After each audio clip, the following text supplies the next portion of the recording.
लेकिन ये डेंजर कौम भी जानते हो कितनी हमदर्द बन गई इस कुरान की नेमत से कि एक गज़वे में गालिबन गज़वे ज़ात रिक़ा के मौके पर सहाबा जंग लड़ते लड़ते जख्मी हो जाते हैं। कोई इस झाड़ी के नीचे, कोई उस झाड़ी के पास, कोई उस पहाड़ी के पास। एक सहाबी पानी लेकर घूम रहे हैं कि कोई जख्मी मिले उसको पानी पिलाऊं। उसकी नजर झाड़ी के किनारे पड़े हुए एक सहाबी के ऊपर पड़ती है जो जख्मों से चू रहे हैं और चीख रहे हैं, पानी पानी। ये सहाबी उसके पास पहुंचते हैं, उनको उठाते हैं, सर पकड़कर अपनी रान के ऊपर रखते हैं, उनको पानी का गिलास उनके मुंह में रखते हैं, देते हैं कि पानी पियो।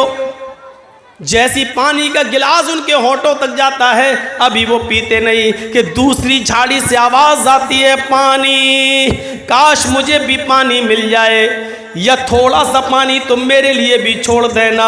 ये खुद प्यासा था, इसने पानी नहीं पिया, छोड़ दिया और कहा मेरा भाई मुझसे भी ज्यादा प्यासा है, मुझसे भी ज्यादा पानी का मुतलाशी है, लिहाजा जाओ पहले तुम उसको पानी पिला दो। ये आदमी उसके पास जाता है, उसके होठों से पानी का प्याला लगाता है कि तीसरे की आवाज आती है, थोड़ा बच जाए तो मेरे लिए भी छोड़ देना, मेरा भी हलक सूखा जा रहा है। दूसरे आदमी ने तीसरे की तरफ रेफर कर दिया, नहीं नहीं मैं रह सकता हूँ, मेरा भाई मुझसे भी ज़्यादा प्यासा लग रहा है, जाओ तुम पहले उसको पानी पिलाओ। ये पानी पिलाने वाला तीसरे के पास जाता है, उसको उठाता है, पानी का प्याला जमीन पर रखकर उसको सहारा देकर उठाकर अपने सीने पे लगाता है, फिर पानी का प्याला उठाकर उसके हलक में डालने की कोशिश करता है, उसके होंठ पे लगाता है, होंठ हिल नहीं रहे हैं। पानी का प्याला रखकर उसके दिल की धड़कनों को देखता है तो धड़कनें बंद हैं, सांस नाक में उंगली रखकर देखता है तो सांस बंद है। यानी तीसरा सहाबी रूह कब से उनसुरी को परवास कर चुकी है, उसका इंतकाल हो चुका है। इसने तीसरे को जमीन पर लिटाकर दूसरे के पास लौट कर आया, चलो ये तीन ही थे, अब दूसरे को ही पिला दें। जब दूसरे के पास जाता है तो क्या देखता है, वो भी मुस्कुराते हुए चेहरे के साथ लेटा हुआ है और उसकी भी सांसें बंद हो चुकी हैं। वो जल्दी से भागा कि पहले के पास चलूं, क्या देखता है कि पहला भी जहां जहां फ्री के सुपुर्द कर चुका है, पहला भी अल्लाह को प्यारा हो चुका है, इस सहाबी की भी जान जा चुकी है। जो कौम 27 साल तक लड़ती हो, जो कौम 40,000 लोगों के मरने के बाद भी जिनकी तलवारें खून की प्यासी रहती हो, ऐसी डेंजर कौम को अल्लाह के नबी ने कैसा बनाया कि एक सहाबी दूसरे के लिए अपनी जान देने लगे, एक सहाबी दूसरे के लिए अपनी जान न्यौछावर करने लगे। एक सहाबी ने इसलिए पानी नहीं पिया कि मेरा भाई मुझसे ज्यादा प्यासा है, और दूसरे ने इसलिए नहीं पिया कि तीसरा मुझसे भी ज्यादा प्यासा है। जरा आप अंदाजा लगा सकते हैं ये कौन सा जज्बा था, एक आदमी दूसरे के लिए अपनी जान दे रहा है। इसी को कुरान कहता है, वज़कुरू निअमतल्लाहि अलैकुम इज़ कुंतुम आदान फ़अल्लफ़ बैन क़ुलूबिकुम फ़अस्बहतुम बिनिअमती इख़वाना। आए लड़ने वालों, झगड़ने वालों, उस दौर को याद करो, उस जमाने को याद करो जब तुम आपस में एक दूसरे से लड़ते थे, जब आपस में तुम एक दूसरे की गर्दनें उड़ाया करते थे, तुम आपस में एक दूसरे के हरीफ थे, एक दूसरे के दुश्मन थे। फ़अल्लफ़ बैन क़ुलूबिकुम, अल्लाह ने तुम्हारे दिलों में उल्फत डाल दी। ये होता है मुसलमान, एक मुसलमान दूसरे मुसलमान के लिए। अपने लिए तो सभी जीते हैं, दूसरों के लिए जीना असल जीना, दूसरों के लिए। इसलिए फरमाया अल मुस्लिमु मन सलिमल मुस्लिमून मिन लिसानिही व यदिही, मुसलमान तो वो है कि जिसकी ज़बान से और जिसके हाथ से दूसरे मुसलमान को तकलीफ न पहुंचे। पहले जबान का लफ्ज है, मिन लिसानी व यदी, और जिसके हाथ से। मुसलमान तो वो है कि जिसकी जबान से और जिसके हाथ से दूसरे को तकलीफ न पहुंचे। इसमें कौन पूरा उतर रहा है? जबान से तकलीफ हम दे रहे हैं, हाथ से तकलीफ हम दे रहे हैं। अरे किसी को कत्ल करना तो बहुत दूर की बात, अल्लाह के नबी सल्लल्लाहु अलैहि वसल्लम ने लोहे का कोई हथियार उठाकर इशारा तक करने से मना किया है। जैसे देख रहा है ये कोई 10 मीटर दूर खड़ा, कत्ल करना तो बहुत दूर की बात है, आप 10 मीटर 20 मीटर दूर से ये कहें देख रहा है ये पूरा का पूरा रामपुरी है, घुसा दूंगा पेट के अंदर। 10 मीटर 20 मीटर की दूरी से इशारा करना भी एक मुसलमान के लिए दूसरे मुसलमान के लिए जायज नहीं है। हम कौन सी दुनिया में, यहां हाल ये है हमारा कि तकलीफ ना हो किसी को, ना जबान से ना हाथ से। भैया देखो सामने से मत उठिए, आप लोग पीछे से उठ के जाइए यार, मेरे सामने से जाते हैं तो बड़ा डिस्टर्ब होता है।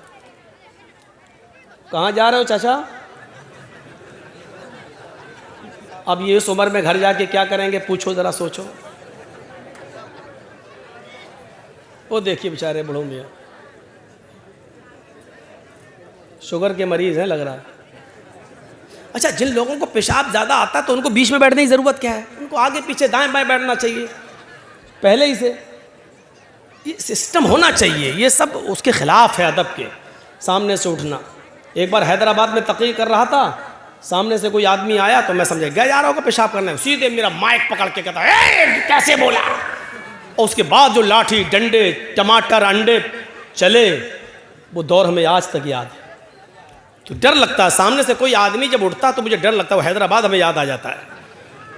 इंसान हम भी हैं, खोपड़ी में वो ऐसा बैठ गया है कि जब भी कोई उठता तो वो हैदराबाद याद आ जाता है।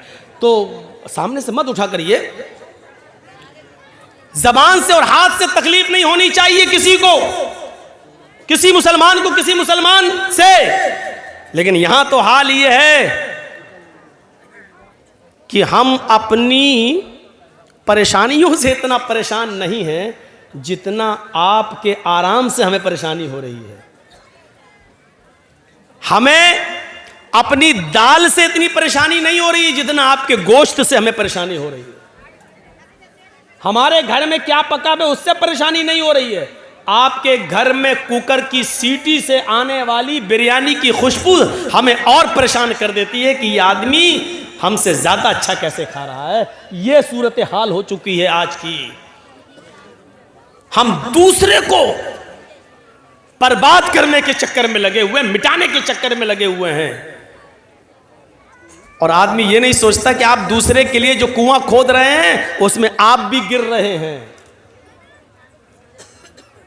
जर्जीस साहब को दुश्मनी है आपसे, अब हम आपको बर्बाद करना चाहते हैं, हम आपके पीछे भाग रहे हैं, आप हमसे जान बचा के भाग रहे हैं। आप उतना नहीं थक रहे हैं जितना मैं थक रहा हूं। क्यों? क्योंकि मुझे पकड़ना है आपको, तो आपसे ज्यादा तेज रफ्तारी से मैं दौड़ूंगा तभी आपको पकड़ पाऊंगा। तो आप उतना नहीं थक रहे हैं, उससे ज्यादा मैं थक रहा हूं। वो आदमी उतना बर्बाद नहीं हो रहा है जितना हम उसको बर्बाद करने में अपने आप को बर्बाद कर रहे हैं। एक आदमी की जमीन का झगड़ा चला दूसरे आदमी से, दूसरे आदमी को 1 लाख की जमीन है लेकिन हमें चाहिए, हमारा पावर है। वो पुलिस में रिपोर्ट करके कोर्ट मुकदमा करके सोच रहा ले लेंगे, लेकिन जमीन 1 लाख की, लेकिन 1 लाख रुपए की जमीन लेने के लिए 3 लाख बर्बाद कर चुका अब तक, कोर्ट कचहरी बर्बाद करके उसने अपने आप को और ज्यादा बर्बाद कर लिया है। लेकिन जिद है कि हमें इसी की जमीन चाहिए। वो 3 लाख रुपए की जमीन और उससे अच्छी कंडीशन में दूसरी जगह मिल जाती है, लेकिन नहीं, हमें इसको सबक सिखाना, इसी की जमीन चाहिए। उसकी 1 लाख की जमीन को लेने के लिए 3 लाख बर्बाद कर चुका है। 3 लाख। मेरे इटावा में एक मौलवी है जो हमें बर्बाद करने के चक्कर में हमारा 5 लाख बर्बाद हुआ तो वो 20 लाख बर्बाद कर चुका है।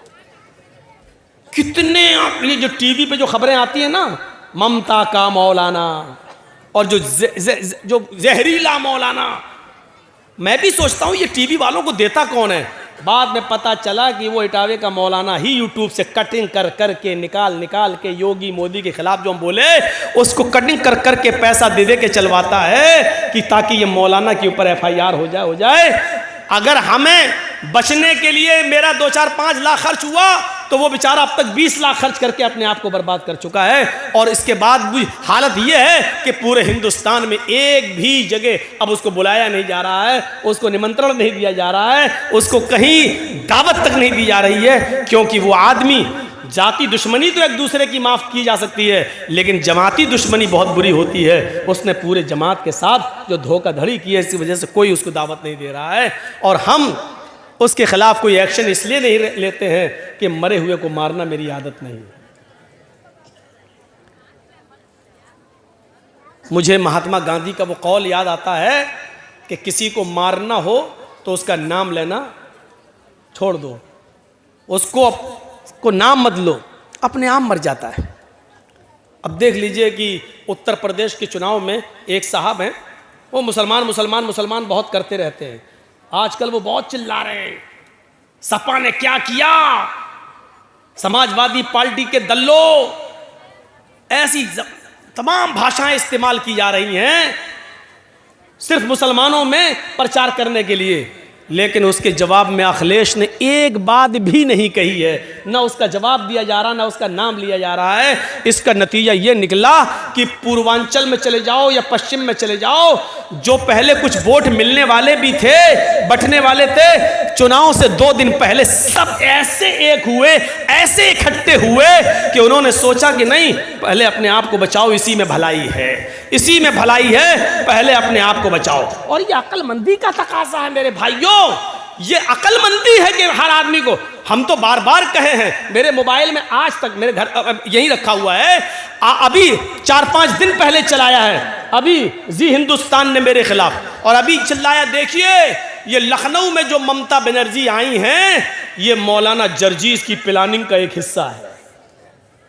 अब बताइए, ये जी हिंदुस्तान ने चलाई है, मेरे पास रखी हुई है वो रिकॉर्डिंग। मैं जब टीवी में आ रहा था मैंने वो बना लिया, उसकी वीडियो बना ली, 2 मिनट की मैंने वीडियो बना ली कि देखिए ये उसी प्लानिंग का हिस्सा है। मौलवी जर्जीस जो बंगाल में बोला, ममता बनर्जी वही लखनऊ में बोल रही हैं। इनकी दोनों की भाषा एक है, ये सब मुसलमानों को एक करने के लिए आए हैं। जर्जीस ने बंगाल में मुसलमानों को एक किया, ममता बनर्जी यहाँ उत्तर प्रदेश में मुसलमानों को एक करने आई। यानी इस तरीके से ये बोला जा रहा है, इस तरीके से।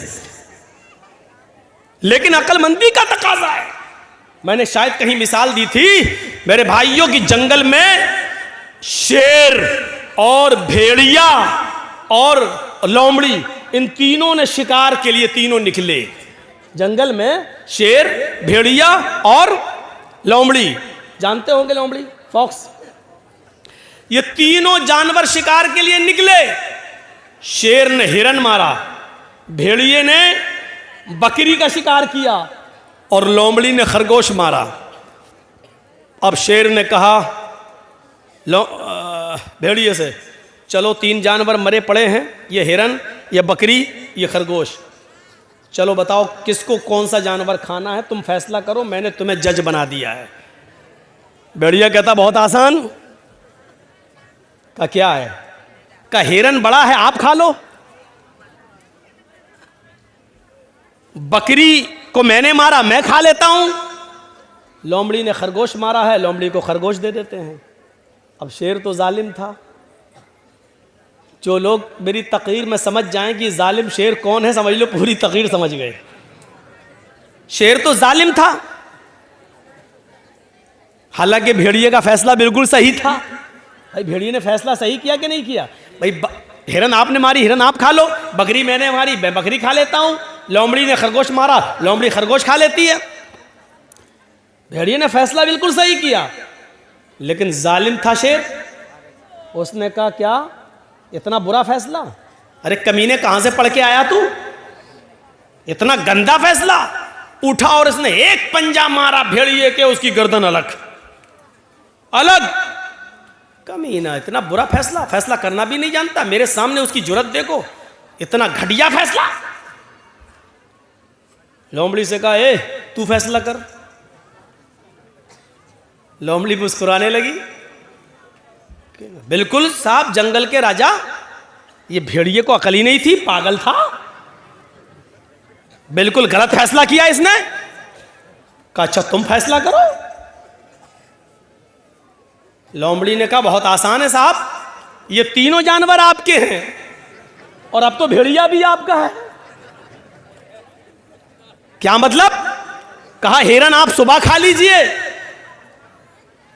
बकरी शाम को खा लीजिए, और दोपहर में भूख लगे तो मुंह का जायका बदलने के लिए खरगोश खा लीजिए। आप जंगल के राजा हैं, आप नहीं खाएंगे तो कौन खाएगा? शेर ने कहा वाह वाह लोमड़ी वाह, ये है अच्छा फैसला। इतना अच्छा फैसला तुझे किसने सिखाया? लोमड़ी ने कहा इसी भेड़िए की कटी हुई गर्दन ने। हजरत इसी भेड़िए से सीखा है मैंने ये फैसला। अगर मैं आज ये फैसला ना करती तो मेरा भी यही हाल होता। मैंने उत्तर प्रदेश में यही बात कह दी।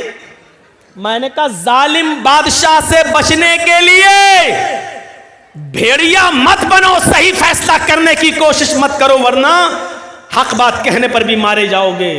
अक्लमंदी यह है कि लोमड़ी ने फैसला गलत किया जरूर था, लेकिन अक्लमंदी ये थी कि उसने अपने आप को बचा लिया। हमने कहा लोमड़ी बन जाओ, अपने आप को बचा लो, वरना शेर ऐसा झपट्टा मारेगा कि भेड़िए की तरह पड़े रहोगे, यहीं गर्दन पड़ी रहेगी तुम्हारी। इतना मैंने कहा, उत्तर प्रदेश के लोगों की भी अकल में आ गई, बात सही कह रहे हैं मौलाना साहब। इस वक्त ज़्यादा मुसलमान हक हक मत चिल्लाओ, ज़्यादा चिल्लाएंगे तो ना हमें हक मिलेगा, ना यही आएगा,